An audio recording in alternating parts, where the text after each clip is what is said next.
Art, we are at the age where a lot of our friends are dying, a lot of our Mm, contemporaries. In fact, as I'm sure know, a lot of them have already passed. Here we right. are in our 80s.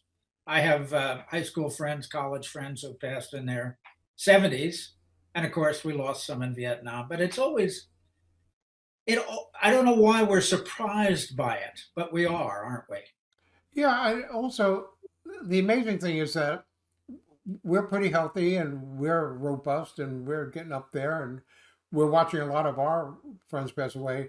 And quite frankly, it's not for lack of trying that, I had a freak accident and you had some medical stuff Yeah, and that's true. we could have been part of the people that say, oh yeah, John and Art, they were pretty crappy Yeah, guys, but I'm sorry they're gone anyway.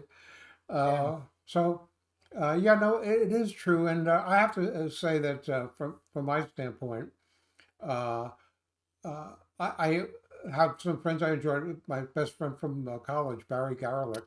Uh, we only spoke every 3 years after I moved out here, and it was like wonderful conversations, picking up like where we left off.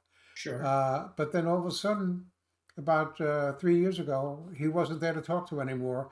And my only regret is that rather than every 3 years, it would have been really nice to have been more in touch with him Sure. more frequently. And you know what? That's very typical of all of us. When you have somebody close to you die, a friend, a relative, Hmm, always do what I call the woulda, coulda, shouldas.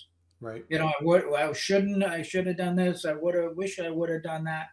And I think we should do it now. I've got a couple of cousins, interestingly enough, back east who are in various stages of, well, one fell down, hit his head. Hmm. One guy's getting ready for surgery. I need to get back in touch with them and connect.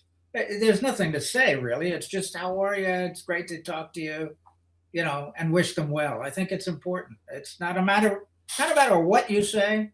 It's the fact that you called. Right. And what it is it's good for us all because they are friends or relatives of various closeness or what have you. And I mean, my best personal friend from family was my cousin Don, Right. I and remember.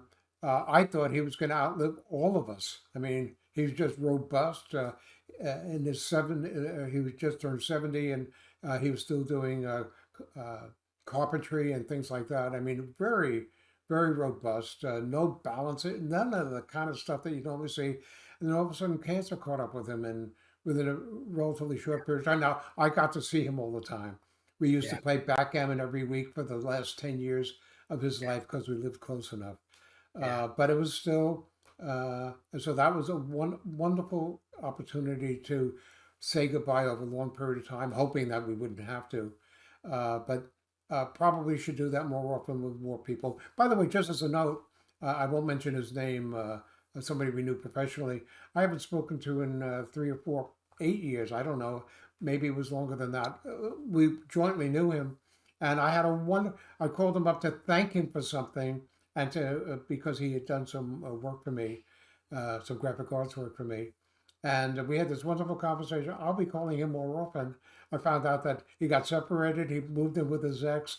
He's now probably getting separated again, and he's just a wonderful guy. We always had a great time with him. Yeah. Great. Makes you feel good that you're called. Yeah, Yeah. absolutely. All right. Well, let's wish everybody good health and good health with all their relatives and close friends. But let's also ask everybody to call and keep in touch. Mm. For more on Celebrating Act Two, visit our webpage, follow us on Facebook, subscribe to us on YouTube, and tell your friends. Celebrating Act Two is the user manual for the second half of your life.